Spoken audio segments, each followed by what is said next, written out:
Hi, welcome to Sue Marie P. Today I'm going to share with you another attempt to make something like this. This is a spelt panettone, and I made this the other day, but it's too small and it didn't create enough bubbles. So I'm going to use an Italian recipe from Laura Vitale, from Laura in the Kitchen on YouTube. I'm going to change her recipe into a spelt version and see how it turns out. So I thought I'd share this journey with you. So let me just check my recipe that I've popped onto the computer. So the first step is we need to add 1/4 cup or 65 mils of water and 65 mils of milk. And I just warmed that up just before we started. So it's just warm to touch. She says 110 degrees Fahrenheit. I don't have a thermometer that's working. I checked it, the battery ran out. So we'll just go with the finger test. So then I have to sprinkle the yeast. So I've got 2½ teaspoons or 7 grams to sprinkle on top. And then I wait 5 minutes until the bubbles appear. Hey Siri, set a timer for 5 minutes. And then we'll do the next step. So my timer's going off, so I'm just going to stop that. I don't know about this yeast. It doesn't really have bubbles appearing. So I'm just going to stir it a little bit, just to dissolve it. But I think we'll be okay. I'll trust the recipe and move on. So the next step we need to do is we need to make the first dough starter. So I need to add 2 tablespoons of flour. So I'm going to weigh that just so I've got an accurate record of what it's going to be. So I've added 25 grams of flour and a tablespoon of sugar. I've got some white sugar here. So, whoops, that's a teaspoon. So it's about 15 grams. And we need to whisk that. So I've got my whisk. Cover it with some plastic wrap or a damp cloth. Pop it somewhere warm. Our house is sitting at around 21 degrees, so there's no drafts. And it's quite warm in here. So I'm going to set a timer for 30 minutes. Hey Siri, set a timer for 30 minutes. So our timer just went off and my mixture, my starter is really bubbly.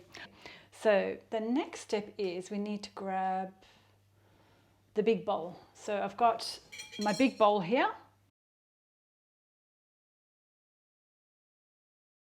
Okay, I've just got to rewind.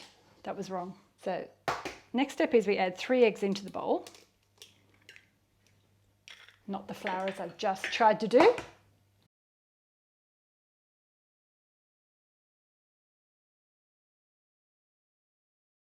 Balance of the sugar. So there was originally 1/2 cup and I took out a tablespoon.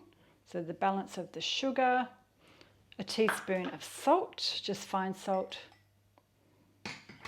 and 5 tablespoons of unsalted butter. And then we whisk this by hand.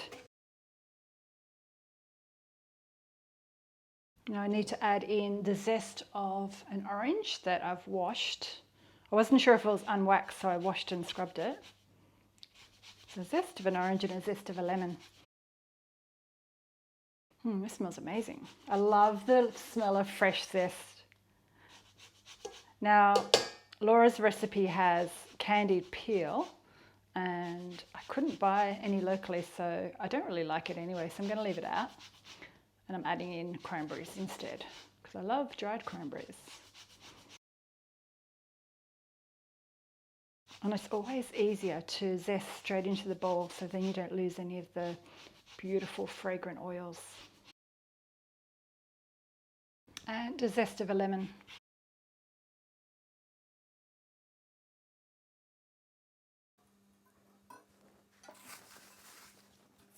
So the next step is I need to add this starter that's beautiful and bubbly. So I'm going to use my stand mixer with the dough hook and I'm going to mix this on low for a few minutes.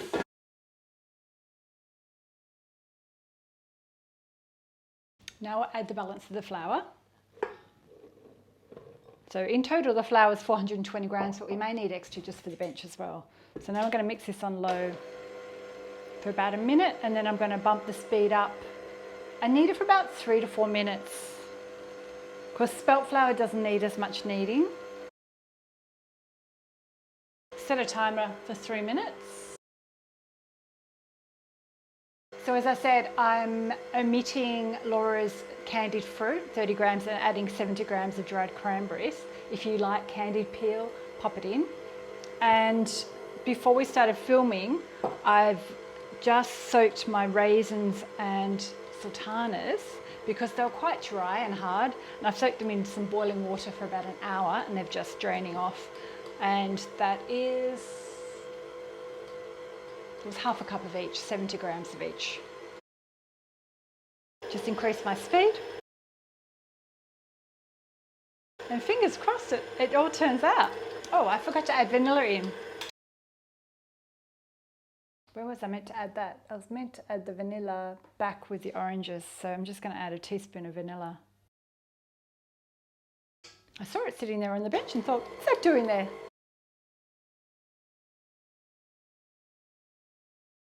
So the timer went off and it's looking really good. It's quite wet, but I think it should be okay. So I'm going to add in the dried cranberries, so it was 70 grams, and I've got 70 grams of raisins and sultanas. My raisins were quite small, but hey ho.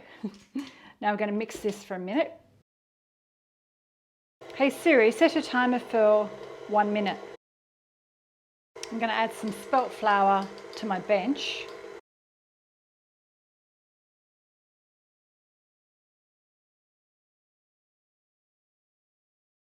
It hasn't really formed a ball as such, so let me just check. I think before I move it onto my bench, I'm going to add a little bit more flour because I think it's going to make too much of a mess. So before I remove it, I'm going to add an extra 1/4 of a cup into here because my eye says it doesn't look right. And different flours react differently to the moisture. I just want it to pull away from my bowl a bit more. So it's kind of sticky, but we should be able to bring this together. I remember the first time I made hot cross buns with a really sticky dough, and I was like, oh, so overwhelmed. But if you can get used to working with the sticky dough, the results are great because then it ensures that the end result is really moist and fluffy. So what we do, I throw some flour onto the top of that. I don't dough scraper back. So we're just going to scoop all that together. And I'm going to form a ball.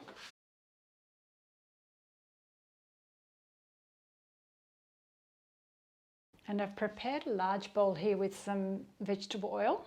So I'm scooping it up and then smearing a little bit of vegetable oil on the top, just so it doesn't develop a crust. And now the next step of the process is I cover it again with plastic wrap and leave it to rise. It needs to triple in size for about 3 hours. Hey Siri, set a timer for 3 hours. And then we do the next step. So it's been over 3 hours and look at our dough. It's so lovely and ready.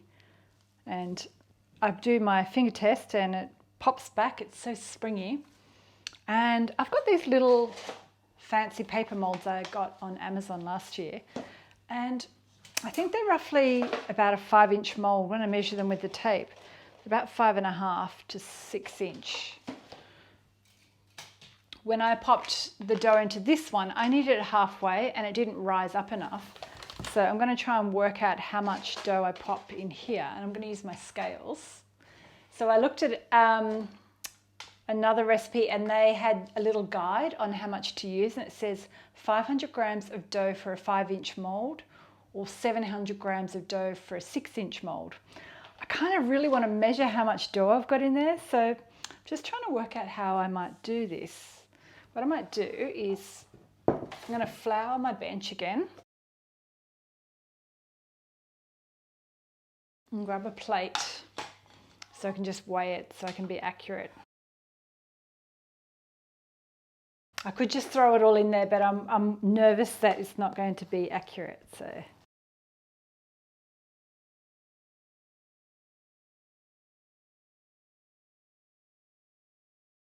I've got 1191, which is almost 1200. I'm going to try and just divide it by 2.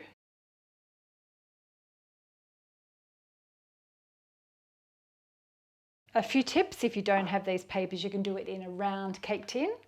It just won't look as tall, or you can do it in a paper bag.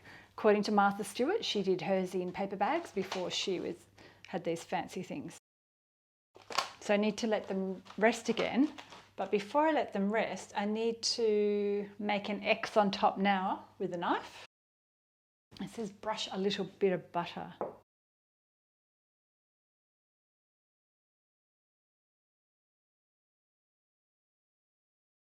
This is just salted butter. I don't think it really matters.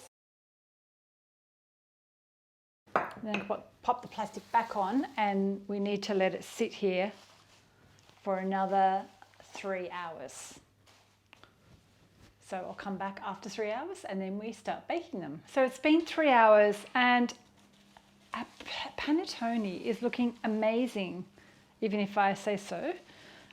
It's domed really well. It's an all-day effort, but it's so worth it. So the next step is we need to crack this egg. Make an egg wash. So it's just a cracked egg, whisked, dash of milk. And I've had my oven on heating up at 180 for at least 15 minutes, so it's nice and warm. I'm just going to brush this on top, but just really gently. I don't want to disturb all of those hours of work of puffiness. Okay, the egg wash is on, and I've got these fantastic white pearl sprinkles, white pearl sugar sprinkles, which is very Scandi, but they look really pretty. Or you can put flaked almonds on top, or you can just not put anything. Now I've lowered one of my shelves just down a bit because they're so tall, and I'm going to bake them for 35 to 40 minutes. But I'm going to keep an eye on them in case they get too golden. I'll cover them with foil. Can't wait to show you. I've just taken a peek of my panettone, and I'm going to pop some foil on them because they're browning quite a lot.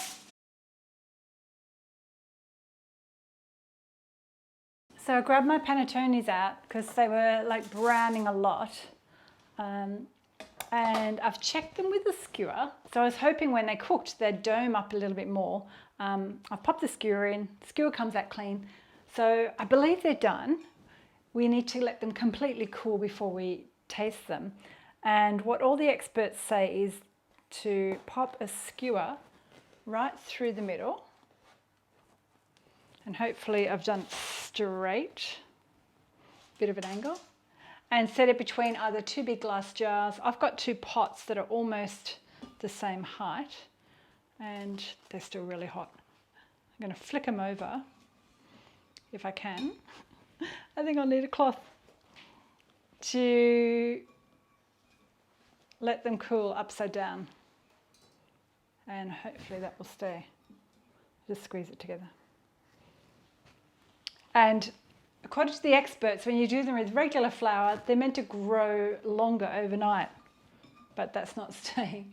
So I'm going to come back tomorrow when they're cold, and we'll cut them open and do a taste test, and hopefully they will have grown a little bit more. Now stay. I might have to re-skewer this off camera.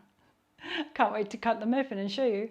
So it's the next day and we're back with my spelt panettone, test bake 1, the Laura in the kitchen recipe. And I've had them hanging upside down overnight because that's what all the experts say to do, because it helps make them bigger and don't sink, but they haven't really gotten any bigger.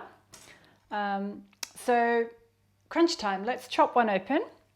I was hoping that it domed up, but maybe I need to go back and work on the recipe. They browned more than I would have liked, so I'm going to re-look at whether I need the butter wash as well as the egg wash, and I need to check the temperature of the oven. So let's have a look inside and see if I've got bubbles and if it's fluffy. Okay, it's kind of, I may have to come closer if I can pull that apart. It kind of looks fluffy and spongy, and I've got holes, but I think it could be improved. Now, all the experts say that you can store these wrapped in plastic and foil or cellophane as a gift for up to 5 days, but I think the shops sell them and they probably bake them a lot longer than that. This is the one that I did a few days ago. I actually used egg yolks and I put less in. So texture-wise, they're kind of pretty similar. We toasted this one this morning and had it for breakfast, and it was still delicious, even though it's about 3 or 4 days old. So before I come close, I'm just going to chop off a bit and try it. Because it's not bad. Flavor-wise, I think it's delicious. You can taste the zest of the orange and the lemon. It's definitely not as bubbly as some of the fancy expert ones made with wheat flour, but if I bought this in a shop, knowing it was spelt flour, I wouldn't be disappointed. So I'm going to come closer. So that's what it looks like. This is Test Bake 1, Laura in the Kitchen's recipe, but made with spelt flour. And I've been biting into it and enjoying it. Even though you're meant to hang them up overnight, you can cut into it and eat it on the same day so it's warm. But give this a go if you're game like me. I'm going to continue to test different recipes and share my results with you.